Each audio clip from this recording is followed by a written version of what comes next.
Curious people out there, कैसे हो आप सब। हमारे चैनल डू यू बिलीव में आप सबका स्वागत है। लास्ट वीडियो में हमने इंडिया के 2 ऐसे हॉन्टेड फोर्ट के बारे में डिस्कस किया था जो कि अपने ग्लोरी और विक्ट्री के अलावा पैरानॉर्मल इंसिडेंट्स के लिए भी फेमस है। जिन्होंने भी वीडियो मिस आउट किया है, you can go through the link in the description. आज की जो स्टोरी है उससे पैरानॉर्मल एक्टिविटीज़ का कनेक्शन है कि नहीं वो तो नहीं पता, पर हाँ, ये स्टोरी दुनिया की टॉप मर्डर मिस्ट्रीज़ में से एक है। यस, आज हम सब एक ऐसे मर्डर मिस्ट्री के बारे में डिस्कस करेंगे जो कि इतने सालों के बाद आज भी अनसॉल्व्ड है।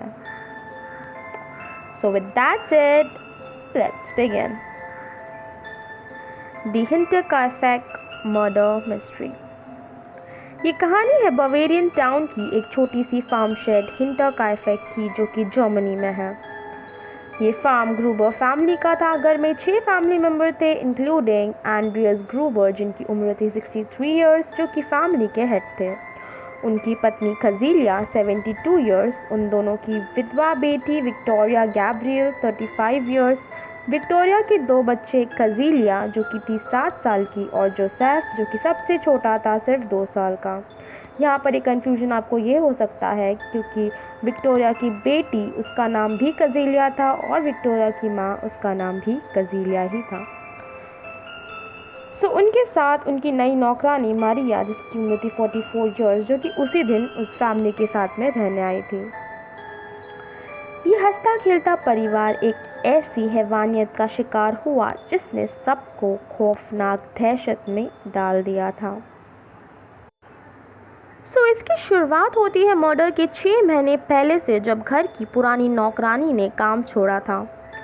उस नौकरानी के मुताबिक घर के एटिक से, यानी कि छत के घर से आवाज़ें आने लगी थी और घर में किसी साए के होने का एहसास होने लगा था। उसे ऐसा भी लगता था कि कोई उस पर हमेशा नज़र रखे हुए है और घर में अजीब सी ठंड बनी रहती थी। नौकरानी ने तुरंत ही ये सारी वाक़यात के बाद काम छोड़ दिया था। ग्रूबर फैमिली बहुत ही नॉर्मल सी फैमिली थी। फैमिली के मेंबर्स ज़्यादा सोशलाइज होना पसंद नहीं करते थे। एंड्रियस ग्रूबर जो कि फैमिली के हेड थे, वो अपने आस पड़ोस के लोगों से ज़्यादा बातें नहीं करते थे। उनके पड़ोसियों के मुताबिक एंड्रियस ग्रूबर काफ़ी वॉयलेंट नेचर के थे और वो अपनी पत्नी खजीलिया को बहुत मारते पीटते थे। कई लोगों ने तो ये तक कहा है कि एंड्रियस ग्रूबर का अपनी ही विधवा बेटी विक्टोरिया के साथ अवैध संबंध था और इसके चलते वो विक्टोरिया को कभी दूसरी शादी करने नहीं दे रहे थे। विक्टोरिया एक मजबूत विधवा थी। पति के मौत के बाद वो अपने 2 बच्चों के साथ माता पिता के पास ही रहती थी। विक्टोरिया को गाना गाना काफ़ी पसंद था, इसीलिए वो अपना ज़्यादातर टाइम चर्च में गाना गाते हुए बिताती थी। मर्डर के कुछ हफ्तों पहले एंड्रियस ग्रूबर ने अपने पड़ोसियों के घर में होने वाले अजीबोगरीब हादसों के बारे में बताया। सबसे डरावनी बात उन्होंने ये बताई कि उन्होंने जंगल से अपने घर के तरफ आते हुए किसी के पैरों के निशान पाए और वो निशान काफ़ी बड़े थे और किसी इंसान के नहीं लग रहे थे। इससे भी ज़्यादा शॉकिंग तो उन्होंने ये बताया कि घर तक तो वो निशान गए थे, पर घर से वापस लौटने के कोई निशान नहीं थे। और भी काफ़ी चीज़ों के बारे में उन्होंने बताया। पड़ोसियों के मुताबिक घर वाले मर्डर के कुछ हफ्तों पहले से ही अजीब फील कर रहे थे। उन्होंने काफ़ी बार एक बड़े मूंछ वाले इंसान को जंगलों से अपनी घर की ओर तरफ देखते हुए पाया था। घर के एटिक से एक दूसरा न्यूज़पेपर मिला था जो कि घर में कोई नहीं पढ़ता था। इन सब हादसों के दौरान एक इंसिडेंट जो कि सबसे शॉकिंग था कि अचानक से ही एक दिन घर की डुप्लीकेट चाबियां गायब हो गई थी। रात को हर रोज़ एटिक से किसी के चलने की आवाज़ें आती थी, पर जब भी एंड्रियस ग्रूबर चेक करने जाते थे वहाँ कोई नहीं होता था। ये सारी चीज़ें सुनकर उनके पड़ोसियों ने ग्रूबर फैमिली को हेल्प करने की भी कोशिश की थी, पर एंड्रियस ग्रूबर ने कोई भी मदद लेने के लिए मना कर दिया। और ना ही उन्होंने इन हादसों के बारे में पुलिस को बताया। मर्डर की एक रात पहले लोगों ने घर में झगड़ों की आवाज़ सुने थे, जो कि विक्टोरिया की थी। हादसे के दिन 31 मार्च 1922 के दोपहर को ही घर की नई नौकरानी मारिया आई थी। वो उसका पहला और आखिरी दिन बन गया। उसी दिन रात को उन लोगों की हत्या कर दी गई थी। अब जैसे कि इस मर्डर का कोई एविडेंस नहीं था, तो एग्जैक्टली उस रात को क्या, क्यों और कैसे ये मर्डर किया गया था, ये किसी को नहीं पता।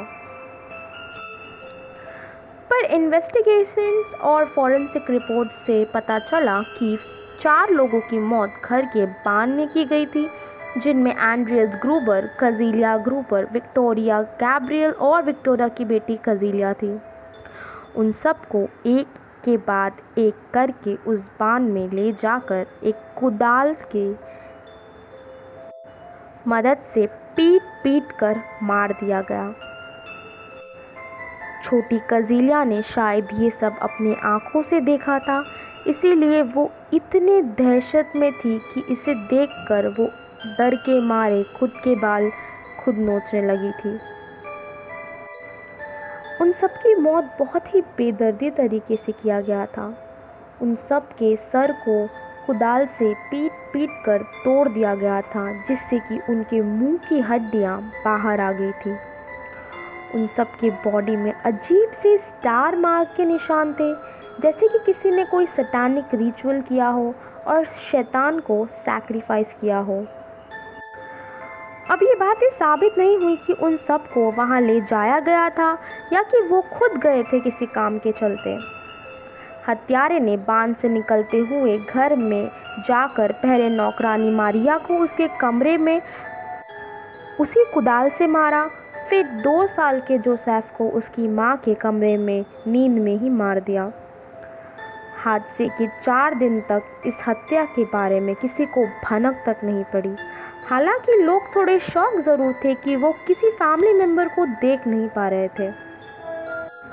ठीक 4 दिन बाद कुछ लोगों ने सोचा कि वो जाकर देखेंगे कि आखिर ग्रूबर फैमिली कहाँ है, क्योंकि पोस्टमैन के मुताबिक घर का मेल बॉक्स वैसे ही पड़ा था।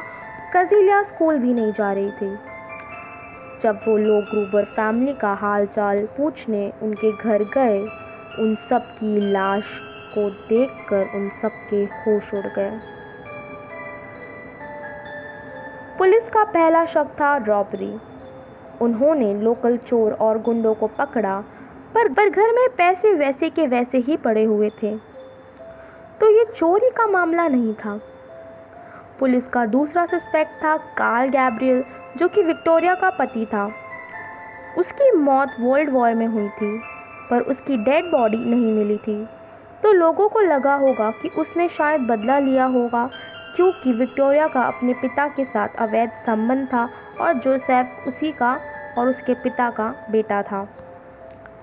पर इस बात का कोई वैलिड प्रूफ नहीं मिला। तीसरा शक गया लॉरेंस क्लिचनबाउर पर। लोगों का मानना था कि उसका और विक्टोरिया का अफेयर चल रहा था और उसको विक्टोरिया से शादी करनी थी, पर क्योंकि एंड्रियस ग्रूबर विक्टोरिया को शादी करने नहीं दे रहा था, इसीलिए उसने बदला लिया होगा। और लोगों के मुताबिक लॉरेंस ही वो पहला आदमी था जिसने ग्रूबर फैमिली की मौत के बारे में आस पड़ोस को बताया था। ऐसे और काफ़ी नाम सामने आए, पर किसी पर पूरी तरह से कार्यवाही नहीं हो पाई, क्योंकि पुलिस को कोई सुराग नहीं मिल पा रहा था। पुलिस ने घर की पुरानी नौकरानी से भी पूछताछ की। नौकरानी ने यही अनहोनी घटनाओं के बारे में बताया कि घर में आत्माओं का साया था और इसी वजह से उसने नौकरी भी छोड़ी थी। उन सब की हत्या करने के बाद 4 दिन तक हत्यारा उसी घर में था, इसीलिए किसी को तब तक शक नहीं हुआ, क्योंकि घर की चिमनी जल रही थी और उसमें से धुआं आ रहा था। घर के जानवरों को खाना दिया जा रहा था और घर में से खाने का सामान भी यूज़ था। आज तक ये कहानी अनसुलझी है। नाम तो काफ़ी आए, पर किसी पर पूरी तरह कार्यवाही नहीं हो पाई और ना ही किसी का नाम सामने आया। वक्त के साथ इस केस को भी बंद कर दिया गया। इन सब हादसों के बाद आस पड़ोस के माहौल में बर्ताव आ गया था। लोग डरे और सहमे हुए रहते थे। कई लोगों ने घर भी छोड़ दिया था। इसके चलते ग्रूबर फैमिली के घर को 1 साल के अंदर ही जला दिया गया। चीज़ों को मिटाने से उनका अस्तित्व तो नहीं रहता, पर उनकी यादें और उनका ख्याल तो हमेशा ही आती है। ऐसा ही कुछ हुआ वहाँ के लोगों के साथ।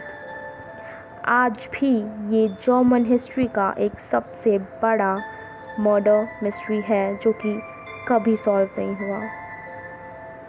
सो फ्रेंड्स, अब हमें भी इस कहानी को यहीं पर छोड़ना पड़ेगा। Hey guys, thanks for watching. अगर वीडियो पसंद आई हो तो do like, share and subscribe my channel और वो जो बेल आइकन है उसे ज़रूर दबा देना, जिससे कि आप मेरे अगले वीडियो के नोटिफिकेशन को मिस आउट नहीं करोगे। प्लीज़ अपना कमेंट ज़रूर शेयर कीजिए ताकि मैं आगे और भी बेटर कंटेंट अपलोड कर पाऊँ। So till then, take care, bye bye. Oh, जाते जाते एक सवाल, do you believe? Bye bye guys, see you in my next video.